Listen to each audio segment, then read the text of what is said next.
Hello and welcome to Soul GPS. In today's video, I want to talk to you about a phenomenon, psychological phenomenon, quite well known in the milieu of healing from narcissistic abuse called repetition compulsion. It's a psychological term, and it means that often in our lives we get caught up into these cycles that we repeat. So throughout our life, it may seem as we're having a difficulty moving on and accomplishing things because we keep self-sabotaging ourselves and repeating the same cycles.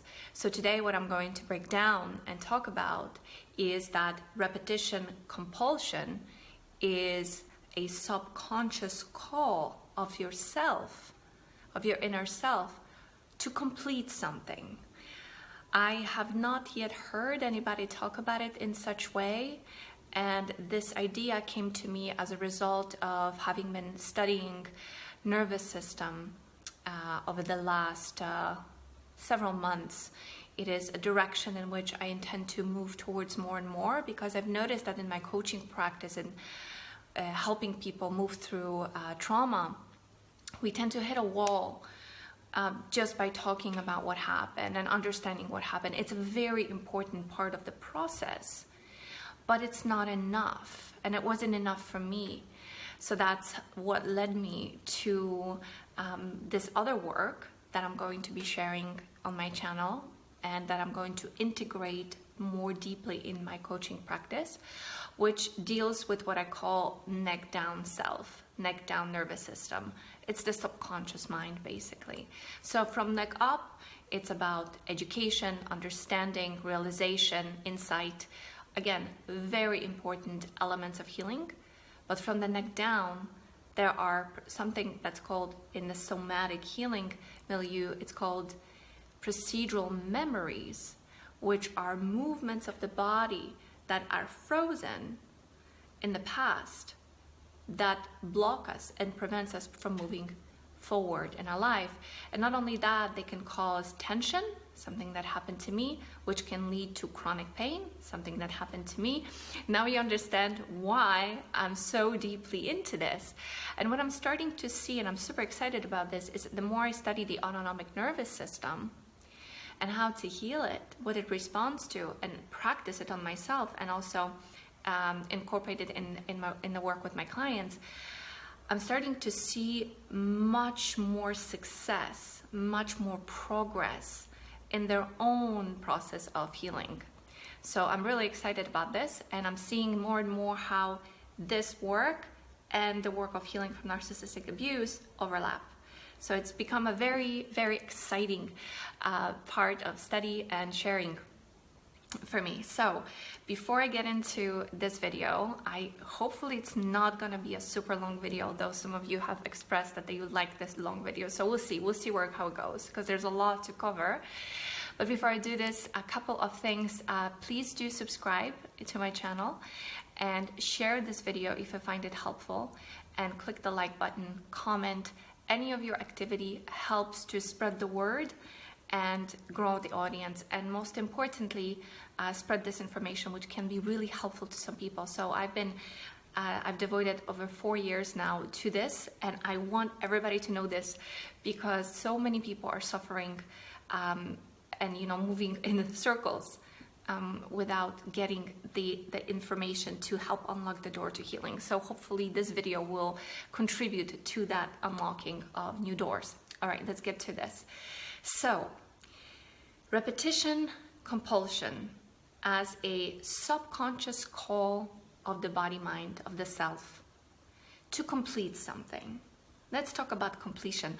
Completion is a process, I've noticed, that is often kind of skipped over, glanced over, omitted even in the process of healing. Okay? And completion comes before something called integration, which is where we all want to get to. That's another thing that's really important, is where are we going with this work, right?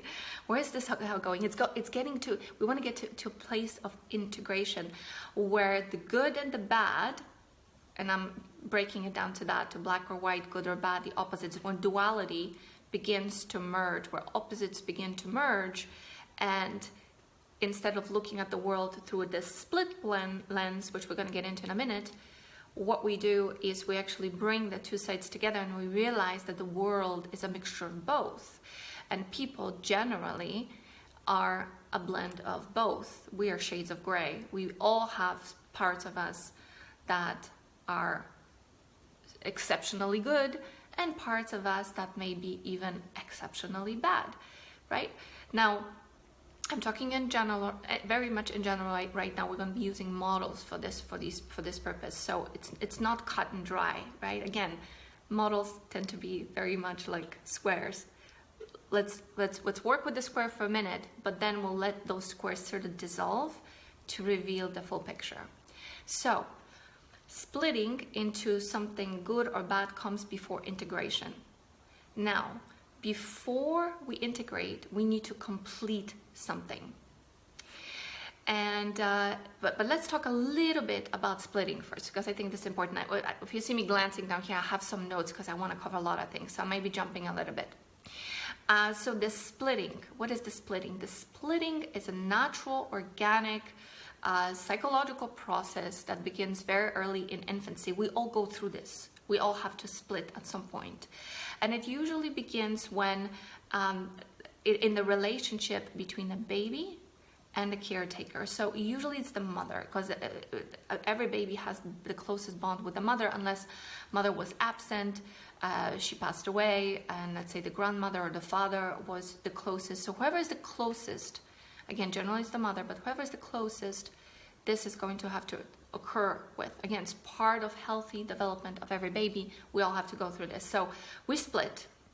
And it happens when the baby tries to discern whether the caretaker, let's just say the mommy for simplicity, where the mother is not always attentive to the baby's needs. So babies usually don't have a lot of needs. These are very important fundamental needs, but they're basically, feed me, change me, keep me warm, hug me. Yeah, that's really just about it. And when the baby receives all this, the baby can rest.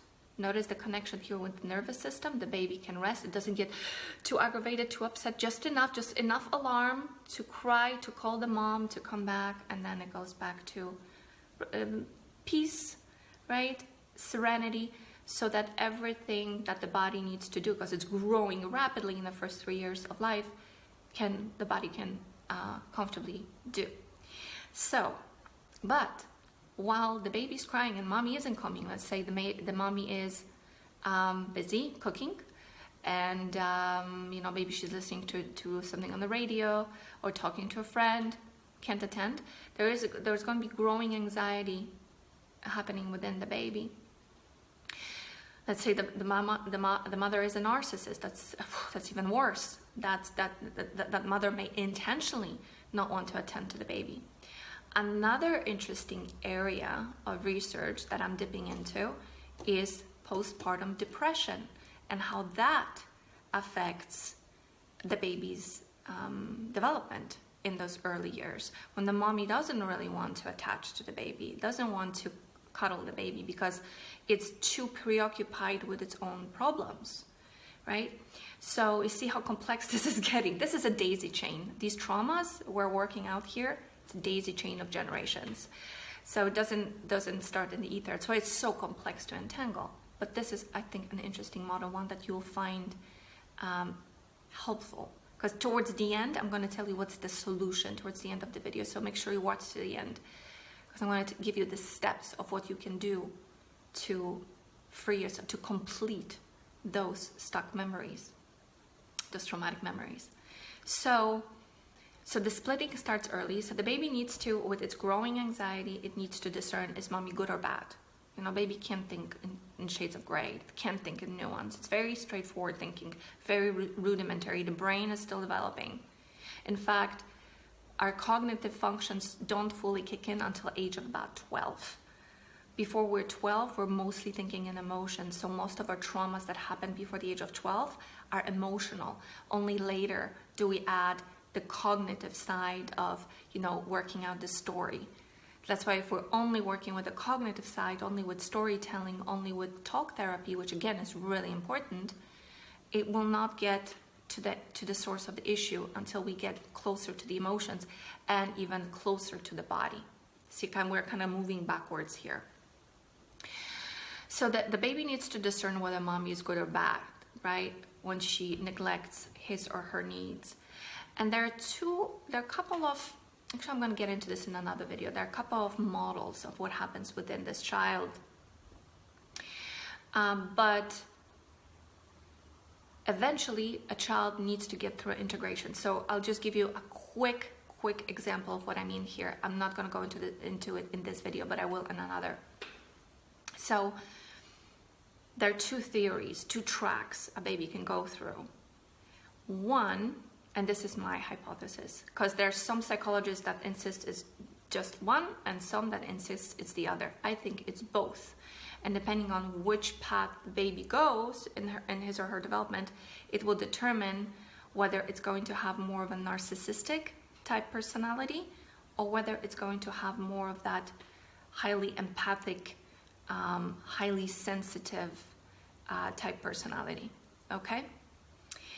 So as an example, one way the baby can split, which will lead to more of the empathic development, you could say a little healthier, a little bit more adaptable to society, would be to think that assume that the baby is good and the mommy is bad. She doesn't neglect the needs. She doesn't attend to his needs. She neglects him. She must be bad. So the internal anxiety that the baby feels is going to be externalized on the mother, to preserve the baby's sense of self. You see where I'm going with this? It preserves the baby's sense of self. It keeps it together. It doesn't split it. It doesn't shatter it. Whereas if we're dealing with the opposite, let's say the baby says, well, the mommy has to be good. She has to be good, otherwise she will not take care of me. So I'm the bad one. The baby internalize the rejection. It internalize the fear. Yeah?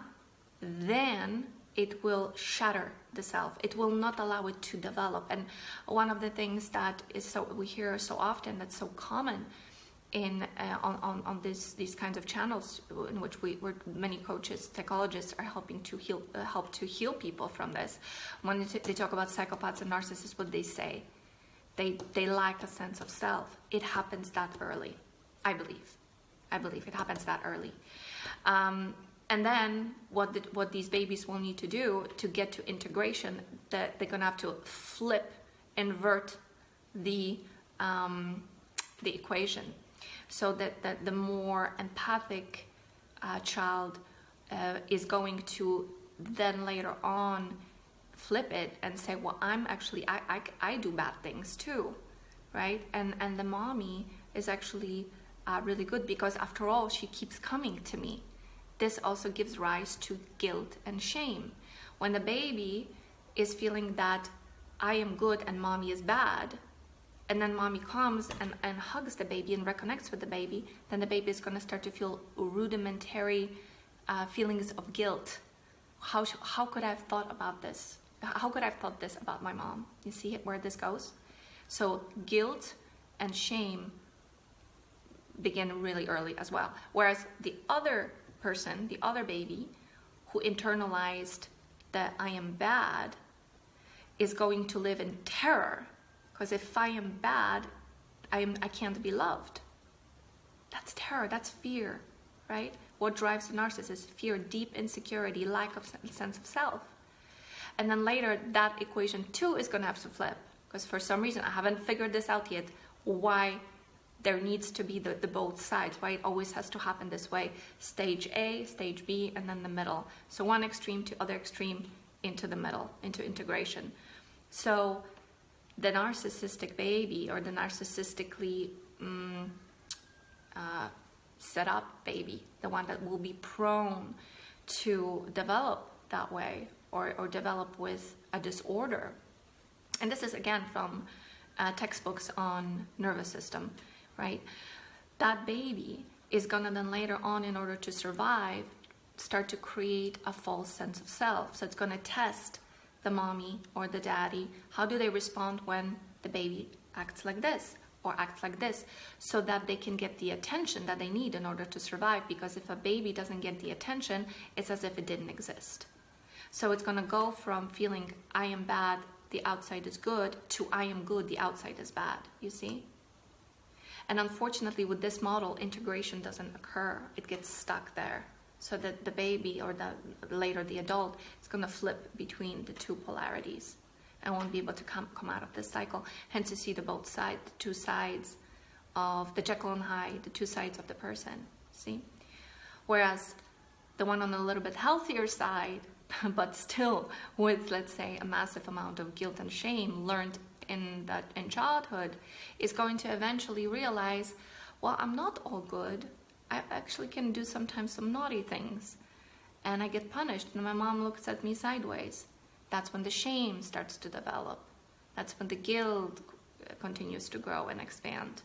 But it inevitably leads to something healthy, and that is integration. Wait a minute, I'm not all good or all bad, I'm both. And so is the other, you see? And then the integration can occur. So I talked a lot about integration, more than I had intended.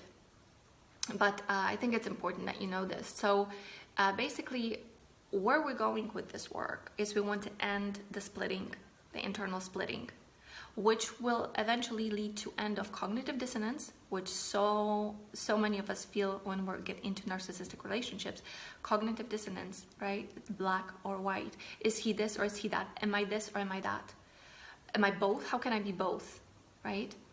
This is where the two sides are fighting with each other. We don't want them to fight, we want them to integrate. And for that, a lot of understanding, education, talk therapy, somatic therapy, a lot of this stuff is really important, is very helpful in facilitating that understanding and that unity of self, which then happens as a result of this work, which can then lead to the next stage, which is self-actualization. So you don't want to skip steps. It's really important that you realize where you are in this chain and work on that so you can naturally evolve to the next level. And you want to give yourself time with this. And it goes in this order. First we have trauma. Traumas, usually it's a bucket full. Then we go through process of completion, which I'm going to explain in a minute. Then that leads to integration, and integration leads to self-actualization, right? So many of us want to go from trauma to self-actualization, and it's like, it's impossible. You're stopped, your nervous system is literally stopping you, right? So back to the topic, repetition compulsion. I'm very often asked by my clients, why do I repeat this? Why am I still doing the same thing? This is like the fifth narcissist, and it's this, and why am I going to learn the lesson and all that? And I just want to point out that oftentimes this is, actually not oftentimes, always, it's an act of self-blame. It's an act of self-punishment. We have to be very careful how we approach communicating with ourselves, supporting ourselves through this process, so we don't re-traumatize ourselves. Because by thinking that, oh my God, I've caused this, I'm stupid, I can never learn, I'm doing this again, that's re-traumatizing. That's bringing yourself back to the bottom, that's shutting yourself down, right? And that's going to probably begin yet another cycle, makes you more vulnerable to repeating it again. You see how that works? So first thing we want to do is break that. Okay, to break that. Now, why do we repeat the same cycle? What I used to tell my clients is that it's likely because there are some unconscious mechanisms at work here that get activated within them to satisfy some need. And that need usually is need for love and acceptance, which is like a basic need of every child, every baby. Again, see how that goes all the way back to childhood. So then what we do is what we used to do is roll up our sleeves and go to work. Now we still do that. We still roll up our sleeves and go to work, but now my work has expanded to also include the neck down processes, which makes this work, I think, much, much more efficient. So it's through studying the nervous system, and specifically the autonomic nervous system, which I will be breaking down in future videos. Again, this is so much content for me to share in one video. But it's here in this work that I finally realized why it can take so long for people trying to move through these traumas, because just talking about it and analyzing, which was very good and necessary, was not enough. Yeah, so we needed to do also work below the neck. So what the work from neck down entails is working with the body. And the body, it turns out, and I'm speaking through experience as well as through research right now, because I'm trying this on myself and I'm getting some really interesting results. The body holds the key to unlocking a lot of these traumas. It holds the memory and the stuck energy from the past. So what I've discovered through my work is that there are certain movements that we can do. We just need to access them. Certain movements that can help release that stuck energy, release that trauma, and help to move it through the nervous system, which usually is accompanied by insight, memory, flashback. Yeah, so it again connects, the brain connects with the nervous system, connects with the body, and there's something needs to be completed. So it literally, like a flashback, right, takes us back to the past. Now, what we tend to do in the current sort of conventional healing work, I'm not talking about, out there in the world, but I'm even just talking about, coaches, myself included. What I used to tell people is, okay, focus on the present, come back to the present. And while it is very important to come back to the present and interrupt it at some point, potentially, depending on what you're doing, what the context is, what I want to propose here is a very different approach. We actually don't want to interrupt the process. When we're in a flashback, we can use it to our advantage. We can use it to our advantage to do this process of completion. Okay? So, what are you seeking to complete? I need a sip of water and I'll be right back. Okay, I'm back. So I'm going to give you some examples. Let's say that as a child or as an adult, this can happen in both cases and can happen multiple times. And notice how this is going to train the nervous system. Think about programming here. To use the technology language, think about programming. Let's say that you've been hit repetitively as a child, right? Assaulted physically. Maybe in adulthood you were raped. There's such thing as marital rape, for example. When you've been with a narcissist, this will happen. But you were not allowed to stand up for yourself. You were not allowed to do it for some reason, whether it was psychological or physiological reason. You were taught to shut up. You couldn't fight back. You couldn't leave. You couldn't run because it was unsafe. So what is the third option that's left? Freeze, right? You get stuck. You get stuck. You shut up. You don't say anything. You don't do anything. You freeze. It's where it's called, I'm going to get a little technical for just a second. I will explain more of this in other videos. It's called the dorsal vagal. It's part of the vagus nerve. Dorsal vagal part of the vagus nerve, which runs in the back, highly activates, turning you into what we call deer in the headlights. Yes, and if you have to do this repetitively throughout your life, swallow it, then imagine the amount of tension and unexpressed emotion that ends up getting stuck inside your body. So that's one example. Now, what could this mean? Where could this take us? This could mean that your body may seek to express physically a movement such as pushing something away, or blocking. No, right? It wants to express that boundary. No. Or fleeing. Or you may want to just start running. So right? That's why so many people actually do well while healing when they get engaged in physical exercise. They just start running. That's not for everyone. Let me just say, it will not work for everyone, but for some, it will be enough to get into that unexpressed, traumatic, procedural memory that will then free that energy and release from their nervous system. Another example, let's say that you've been forced to witness or participate in something disgusting, but you were told or forced to believe that this was not disgusting. This was something I actually work with in myself. And you're not allowed to leave. You have to be there and witness or participate in something, okay? Again, it could be for psychological or physical reason, or both, that it was unsafe for you not to do it. So again, we can't be blaming ourselves. There was a reason We were afraid of rage. We were afraid of abandonment, whatever it would be, doesn't matter. You had your reason. It's enough. You had your reason. Do you hear me? You can forgive yourself. You had your reason, okay? We all had our reason to do what we did.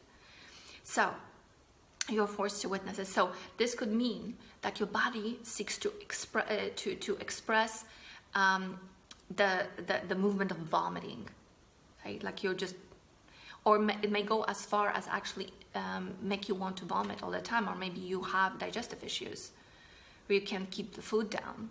Yeah, it's another example. Another example, let's say that you were touched when you didn't want to be touched. It doesn't even need to be sexual, right? Maybe you experienced too much enmeshment in your relationship with your mom. Maybe your narcissistic mom was the covert type that was just like wanted to be so close with you that wouldn't let you go. And you didn't know where she ended and you began. You two were like inseparable, right?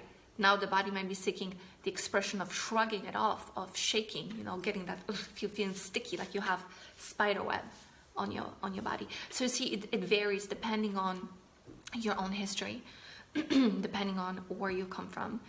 But what's beautiful about this process is that it's actually really simple. These processes are simple, but they just require a lot of attention, a lot of slowing down, a lot of mindfulness. And it's easier, I think, to start with someone who knows what to do to lead you through the process. And then once you get it, it's like your body gets it, you can do it on your own. So these are procedural memories, yeah? And everyone's gonna have something else that they need. And maybe one day you'll find yourself on the floor throwing up or simulating the movement of throwing up. And another day you're gonna be running through the woods and screaming, yeah? It could be a variety of things. So what we need to do is learn to sort of quiet the mind a little bit and tune into the body, let the body speak. Now, in order for the body to speak, that is a process in and of itself, because a lot of the time we've shut the body down, or it's been shut down because of the external circumstances. So the body is used to not being heard. So to make it start speaking, you are going to need to do certain things so that it begins to open up, so the freeze begins to thaw out. One simple thing that practitioners such as Irene Lyon, that I follow and highly recommend to my clients, what she talks about, and not just her, there's also Kathy Kane, whose book I'm reading right now, Peter Levine. These are the giants here on whose shoulders I'm building my own little practices and theories. What they recommend is listening to a body's most basic physical urges. So for instance, if you're thirsty, like I am right now, you drink. If your bladder's full and you need to go to the bathroom, you go to the bathroom, right? You don't hold, you don't suppress. If you feel like laughing, you laugh.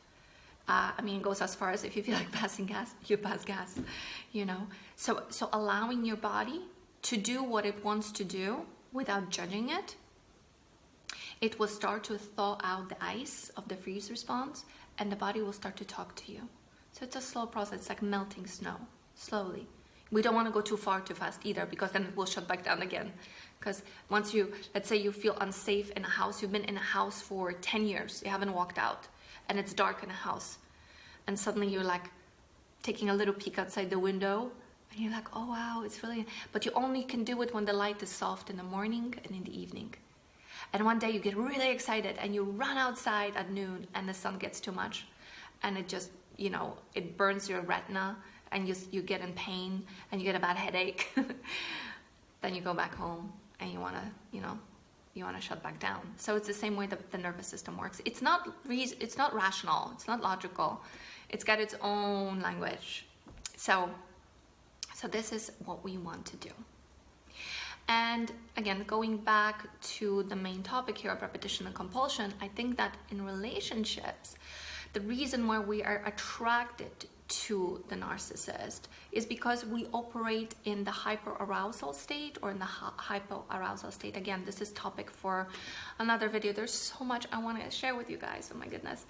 But if you are basically, you're dysregulated. So you either have a tendency to be very depressive and down and very lethargic, then the narcissist is going to be like, oh, this really exciting thing, right? Or if you're already in hyper arousal, you like adrenaline, the narcissist will also be attractive to you because they generate a lot of adrenaline in you as well, you see?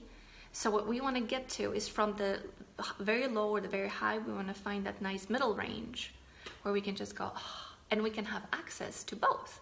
If we want to be a little bit hyper, we can. And if we want to be a little hypo and relaxed, we can do it too. That's the healthy range of the nervous system. It's where we want to play.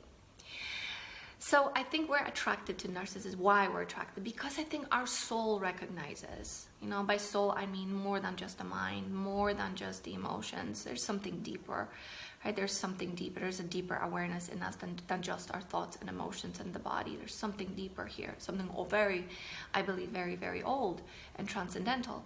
So I think that our soul finally says, okay, it's time to stop this cycle.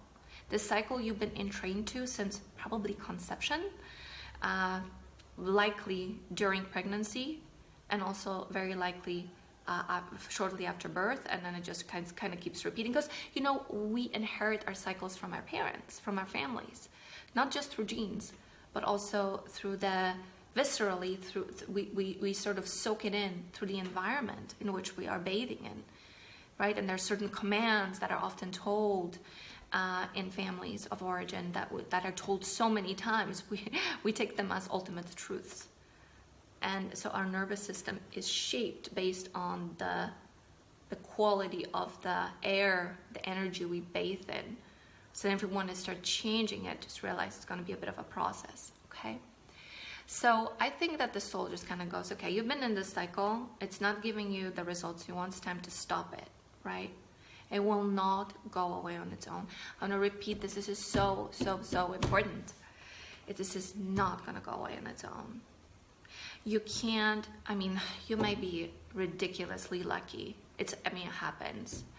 I honestly was hoping that this is what would happen to me, but it didn't. So I needed to do the heavy climb, but now I'm good because I got this information. I can share it. I can help other people.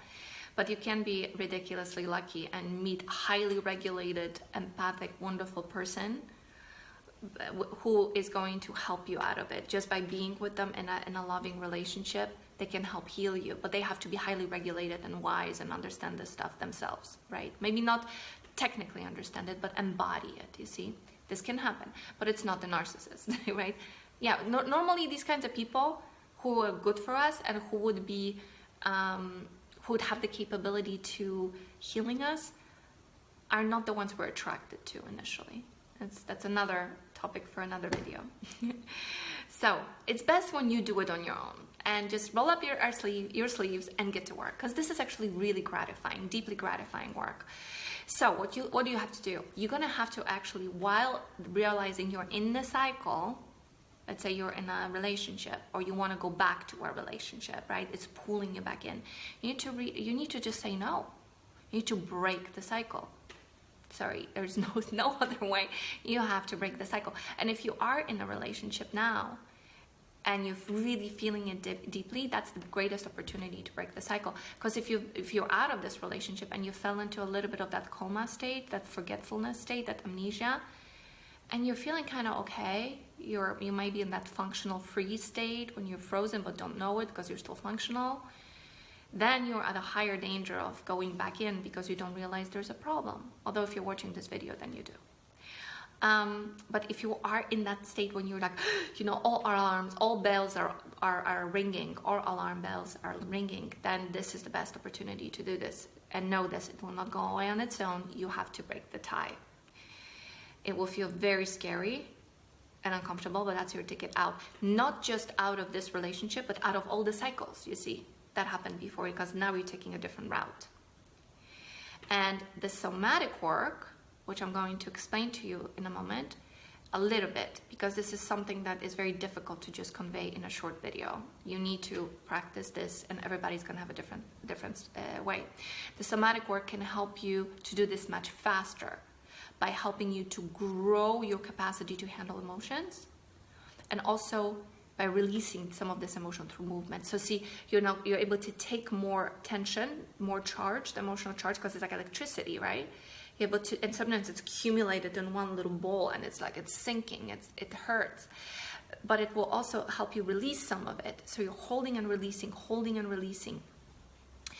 So you can see that the worst thing you can do if you're in this is to blame yourself, you know, for doing it, having done it the same over and over again, you know, feeling like you're stupid, like you're incapable, like, you know, it's the worst thing, because you're gonna it's gonna bring you more tension. You'll have more work to do. So you don't want to do that, you see. Also realize that your nervous system got used to this ride. It got used to it. So you're not only going to have to change your mind, which most of you already have done it through education, but you're going to have to change the body, change the nervous system. So a new cycle, just so you know, a new cycle of trauma, of freezing, of re-traumatizing yourself, always begins with self-punishment. You just plunge deeper. It's like a downward spiral. Every time you come here on this side and you punish yourself, you're going to go sink lower and lower and lower. So you don't want to do that.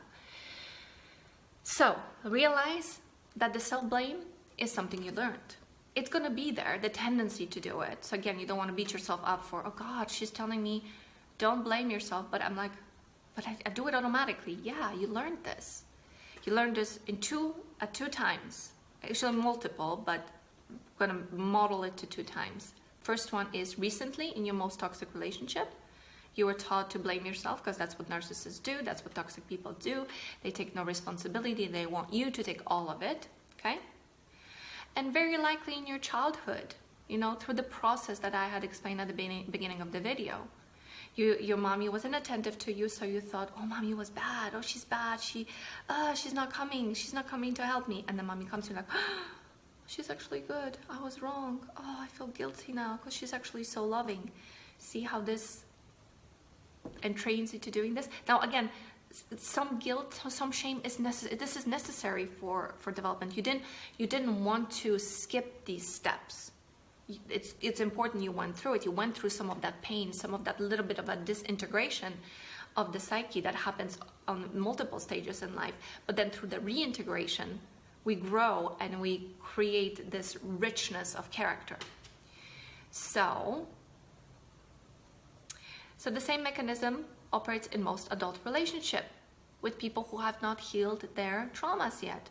So when you get into a relationship with someone who's highly dysregulated, and you go and they don't give you what you want, and you go, bad partner, and then the partner comes and gives it to you, then you feel guilty, right? Now this can go from mild, so it's innocent, it's not intentional, to intentional and malicious, where the narcissist will do this on purpose. They will give you a lot, then they will withhold to make you crave it, yeah? And then give you little crumbs and make you feel guilty for having doubted them. See, the same thing. So to break the cycle, you want to do the opposite. You want to forgive yourself. You want to realize that there was a very legitimate reason for this repetition compulsion. You're not stunted, stupid, or crazy. And the solution to freeing yourself, besides working with me, joking, is to follow the following 7 steps. I'm going to give you the 7 steps of how it works. How do you do the completion work, okay? First thing is you recognize you're in the cycle. Second thing, you stop the cycle. You exit. You get away. You break the tendency. Sometimes it may take a few tries. Sometimes it may take a year. For me, it took me 2 years to leave my first abusive relationship. 2 years. So it will take some time. But you want to do your best at breaking it, stopping the cycle. Next, or simultaneously to this, you want to do your autonomic nervous system healing, both on a cognitive level, so through education, through understanding both yourself as well as the other, somatic, so doing movement work, as well as emotional, which is the bridge between the two. And I blend all 3 in my coaching, by the way. Then what you want to do next, number 4, is find and express what seeks expression and completion. So all of this work is a groundwork. These 3 steps I told you before: recognize the cycle, stop the cycle, do the autonomic nervous system healing. That is going to prepare you prepare your nervous system to start opening up, and your body to start talking to you, so you can find out what it is that is stuck and how to express it. After you've expressed enough of it, there's probably going to be multiple cycles of expression as well. You're going to be finding your regulated baseline, that beautiful window of resilience where you can start playing in. That's where we want to get to. That will help you to, number 6, achieve integration. So you're not going to look at the world as just black or white. You'll see it as shades of gray, and things are not going to seem as daunting as they may be now for you when you are operating in the world and when you're perceiving yourself. And finally, number 7, from this place, you'll begin to build conscious and wholesome relationship. And that's pretty much a guarantee. Why? Because you're not going to be interested anymore in dysregulated people. They're going to make you tired. They're going to bring you flashbacks. They're going to make you feel anxious. You're going to want to be in that baseline. So this is a long process. This takes years to get to. But this is that's kind of how my model works in terms of working with my clients.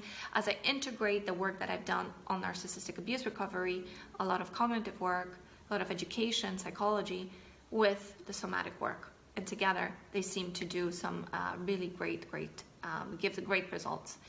So, you see, when your soul feels empty because of how many times you've been hurt, it will, when it seeks love, because it needs it feels like it needs that to complete itself, it will take any love. You see, even the narcissist love, we're looking for anything. That's why those little breadcrumbs sometimes are enough, but they're not. So you need to learn to first find this love within yourself, and through integration find different forms of love, not just one, not just in one person, but many, through your friends, through teachers, mentors. Sometimes I feel love towards authors of books that I read because I fall in love with their amazing minds.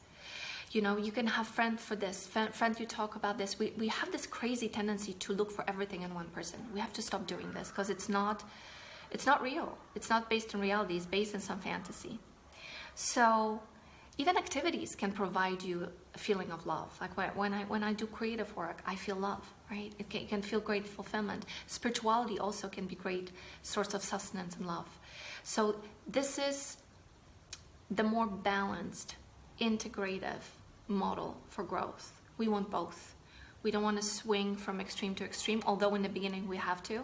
But all of this is to find the middle, find a healthy middle where you can have access to both and where you are in charge. So if you'd like to work with me, I want to invite you. You can find me on my website, mysoulgps.org. The information is down below. I hope this was helpful. Can't wait for your comments, what you think about this material, for your questions, and to sharing more about this amazingly important topic. Big hugs to you. Take care. Bye-bye.